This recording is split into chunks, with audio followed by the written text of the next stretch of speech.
दोस्तों, आज की यह कहानी है एक बेवफा पत्नी और वफादार तोते की। एक बार की बात है, एक आदमी था जिसका नाम साहिल था। साहिल एक कंपनी में काम करता था। साहिल को पंछियों से बड़ा ही लगाव था, इसीलिए उसने एक तोता पाल रखा था। उस तोते की एक खासियत थी, और खासियत यह थी कि वह तोता बोल सकता था। रोज़ सुबह वह तोता साहिल उठो ऑफिस जाओ, साहिल उठो ऑफिस जाओ की रट लगाकर साहिल को जगा देता था। साहिल भी उठकर फ्रेश होकर तोते को खाना देता और खुद भी खा पीकर ऑफिस चला जाता। साहिल के घर में और कोई नहीं रहता था। साहिल का पूरा परिवार गांव में रहता था, इसीलिए साहिल उस शहर में अकेला ही था। अगर वहां पर उसका कोई अपना था तो वह था उसका प्यारा मिट्ठू तोता, जिससे वह अपने दिल की बातें किया करता था। वह तोता रहता तो पिंजरे में ही था, पर साहिल के साथ वह खुश था। रोज़ शाम को जब साहिल ऑफिस से अपने घर आता तो दोनों काफ़ी देर तक गपशप करते और फिर खाना खाकर सो जाते। सालों से ऐसे ही चलता आ रहा था। एक दिन साहिल ने मिट्ठू तोते से कहा, जानता है मिट्ठू, बहुत ही जल्द इस घर में तेरी भाभी आने वाली है। मैं शादी करने वाला हूँ। यह सुनकर मिट्ठू बोलने लगा, मेरी भाभी आएगी, मुझको खाना खिलाएगी। मिट्ठू की ऐसी बातें सुनकर साहिल मुस्कुरा देता है और कहता है, हाँ ज़रूर, खाना तो तुझे खिलाएगी ही, पर शादी के बाद तू अपनी भाभी से पटर पटर मत बोलना, क्योंकि शादी के कुछ महीनों बाद मैं खुद ही उसे यह बात बताकर सरप्राइज़ दूंगा कि तू सब कुछ बोल सकता है। ओके मिट्ठू? तो वह प्यारा मिट्ठू तोता बोला, ओके ओके, मैं नहीं बोलूँगा, ओके। कुछ ही दिनों बाद साहिल की एक सुंदर लड़की से शादी हो जाती है। साहिल खूबसूरत पत्नी को पाकर बड़ा खुश होता है। वह मिट्ठू तोता भी अपने घर में नए मेहमान को देखकर खुश होता है, पर कुछ बोलता नहीं है, क्योंकि साहिल ने मना किया होता है। साहिल फिर अपने ऑफिस आने जाने लगता है। साहिल अपनी पत्नी मधु से बताता है कि अब से मिट्ठू का खाना पानी देने की जिम्मेदारी तुम्हारी ही है, तुम अब इसका ख्याल रखना। पर मधु तो साहिल के ऑफिस जाने के बाद न जाने किससे दिन भर मोबाइल पर बात करती रहती। जब सभी कामों से उसे फुर्सत मिलती तो थाली में बचा खुचा जूठन मिट्ठू तोते को डाल देती। वह तोता यह सब देखकर बहुत अचंभित होता, पर मधु या साहिल से कुछ नहीं कहता, क्योंकि साहिल ने उसे बोलने से मना किया था। ऐसे ही महीनों बीत गए। एक दिन की बात है, मिट्ठू तोता अपने पिंजरे में बैठा था। दोपहर के 1 बजे थे कि तभी दरवाजे पर दस्तक हुई। मधु खुशी से लगभग दौड़ते हुए दरवाजे के पास गई और दरवाज़ा खोला। एक आदमी अंदर आया। उसके अंदर आते ही मधु ने दरवाज़ा बंद किया और उस आदमी से लिपट गई। तोता यह सब देख रहा था। पहले तो तोते ने सोचा कि मेरा मालिक साहिल आया होगा, पर जब तोते ने गौर से देखा तो पता चला कि वह कोई और था। यह देखकर वह तोता अवाक रह गया। दरअसल आया हुआ वह शख्स मधु का पुराना आशिक था, जिसको मधु ने ही फ़ोन करके बुलाया था। वे 2 घंटों तक बातें व रोमांस करते रहे, फिर वह शख्स चला गया। अगले दिन साहिल जब ऑफिस गया तो फिर वही शख्स आ धमका। अब तो यह सिलसिला रोज़ ही चलने लगा। मधु अपने आशिक के साथ रंगरलियाँ मनाने में ही मस्त रहती। तोते को खाना भला कौन देता। तोता दिन भर भूखे पेट इन दोनों की मटर गश्ती को देखता रहता। तोते को बहुत बुरा लगता, सोचता कि अपने मालिक को यह सब बता दूं, पर फिर सोचता कि साहिल को यह सब जानकर बहुत बुरा लगेगा। तोते ने सोचा कि मैं ही इन्हें बता दूं कि मैं तुम दोनों की सारी करतूत देखता हूं और बोल भी सकता हूं। साहिल को बता दूंगा, ऐसा कहूँगा तो शायद ये लोग डर जाएं और यह सब करना बंद कर दें। यही सोचकर एक दिन शाम को तोते ने मधु से कहा, आजकल साहिल के पीठ पीछे खूब रोमांस कर रही हो, मैं सब देख रहा हूँ। आने दो मालिक को, मैं सब कुछ बता दूंगा। मधु ने तोते को जब इंसान की भाषा में बोलते हुए सुना तो जैसे उसके पैरों तले ज़मीन ही खिसक गई हो। उसने आश्चर्य से पूछा, तुम बोल भी सकते हो? तोते ने कहा, हाँ, मैं बोल भी सकता हूँ, और अगर तुमने यह सब बंद नहीं किया तो मैं मालिक को यह सब बता भी सकता हूँ।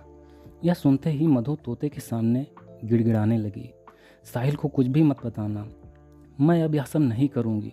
तोते ने कहा, ठीक है, नहीं बताऊँगा, लेकिन अगर वह दोबारा इस घर में आया तो समझो तुम्हारी खैर नहीं। मधु ने कहा, नहीं नहीं, अब उसे कभी नहीं बुलाऊंगी।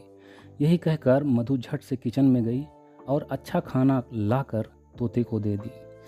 तोते को महीने बाद आज अच्छा खाना मिला था। इसके बाद उसके आशिक का आना जाना बंद हो गया। तोते ने सोचा, चलो अब ठीक है सब। कुछ दिन ऐसे ही बीत गए, लेकिन एक दिन अचानक से दोपहर में फिर वही शख्स आ धमका। उसके आते ही तोता फिर बोल पड़ा, आज फिर तुमने मटर गश्ती करने के लिए इसे बुला लिया। आने दो मालिक को, आज तो मैं सब कुछ बताकर ही रहूँगा। तोते की यह बात सुनकर मधु डरने के बजाय ज़ोर ज़ोर से हंसने लगी और बोली, हाँ, आज मटर गश्ती भी होगी और तेरी मौत भी होगी। रोज़ पटर पटर करता रहता है। आज से तेरी जुबान हमेशा हमेशा के लिए बंद हो जाएगी। फिर अपने आशिक से बोली, इसे पकड़कर ले जाओ और मार कर जंगल में फेंक देना। साहिल इसके बारे में जब पूछेंगे तो कह दूंगी कि खाना देने के लिए जैसे ही मैंने पिंजरा खोला, तुम्हारा प्यारा मिट्ठू फुर्र से उड़ते हुए भाग गया। यह सुनकर तोता सकते में आ गया, पर अब बेचारा कर ही क्या सकता था। मधु के आशिक ने तोते को पकड़ लिया और जंगल की तरफ रवाना हो गया। जंगल पहुंचकर जब उसने तोते को मारना चाहा तो तोते ने उस शख्स से कहा कि तुम मुझे मत मारो, मुझे आज़ाद कर दो। मैं तो खुद ही उस पिंजरे के कैद से आज़ाद होना चाहता था। मुझे छोड़ दो, फिर तुम दोनों जो मर्जी वो करो, उससे अब मेरा कोई लेना देना नहीं है। उस शख्स को उस पर दया आ गई। उसने सोचा, पिंजरे में कैद पंछी को आज़ादी से ज़्यादा खुशी और क्या चाहिए। इसे छोड़ दूंगा तो यह पिंजरे में कैद होने दोबारा थोड़ी ना आएगा। यही सोचकर उसने तोते को चेतावनी देकर छोड़ दिया। तोता जंगल में उड़ गया। कुछ दिन बीत गए। अब वह तोता आज़ाद तो हो गया था, पर रह रहकर उसे अपने मालिक की याद आती रहती थी। वह तोता सोचता कि मेरा मालिक मेरे लिए कितना परेशान होगा, मुझे धोखेबाज भी समझ रहा होगा। मेरे मालिक की पत्नी अब भी अपने आशिक के साथ गुटरगूं कर रही होगी और मेरे मालिक को इन सब घटनाओं की भनक तक नहीं होगी। यही सब सोचकर उस तोते ने सोचा कि मुझे इस सब घटना का पर्दाफाश करके मालिक की नज़रों में खुद की बेगुनाही और वफादारी को साबित करना चाहिए। उधर साहिल भी अपने प्यारे मिट्ठू तोते की याद में उदास रहने लगा था। उसे यकीन ही नहीं हो रहा था कि मिट्ठू भाग सकता है, क्योंकि वह कई बार जानबूझकर भी पिंजरा खुला छोड़कर अपना काम करता रहता था, पर मिट्ठू कभी नहीं भागा। अपने ऑफिस में बैठा साहिल खिड़की की तरफ देखते हुए यही सब सोच ही रहा था कि तभी उस खिड़की पर वह तोता दिखाई पड़ा। साहिल खुश होते हुए उसकी तरफ दौड़ा, पर वह तोता ऑफिस के बाहर आकर बैठ गया। साहिल बाहर आया तो वह तोता उसके घर की तरफ उड़कर जाने लगा। साहिल उसके पीछे पीछे उसी दोपहरी में दौड़ता रहा। धीरे धीरे वह तोता उड़ते हुए उसके घर पहुंच गया। साहिल भी अपने घर पहुंच गया तो वह तोता एक बार फिर उड़ा और साहिल के कमरे की खिड़की के पास जाकर शांति से बैठ गया। साहिल उस तोते को पकड़ने के लिए चुपके चुपके उस खिड़की के पास आ गया। खिड़की खुली हुई थी। जैसे ही साहिल ने तोते को पकड़ना चाहा, वह तोता उड़कर कमरे में चला गया। तब साहिल ने कमरे के अंदर देखा और अंदर का नज़ारा देखकर दंग रह गया, क्योंकि अंदर मधु अपने आशिक के साथ थी। दोनों ने अर्धनग्न अवस्था में एक दूसरे को अपनी बाहों में भर रखा था। यह नज़ारा देखते ही साहिल चिल्ला उठा, मधु। मधु हड़बड़ा कर उठी तो देखा कि उसका पति साहिल खड़ा था। साहिल को देखते ही वह आशिक तुरंत वहाँ से भाग गया। तोते ने कहा, देखा, आपकी गैर मौजूदगी में यह क्या कर रही थी। मैंने पहले भी इन्हें समझाने की कोशिश की थी, पर इन्होंने मुझे ही मार डालने का प्लान बना लिया। बड़ी मुश्किल से मैं अपनी जान बचा पाया हूँ।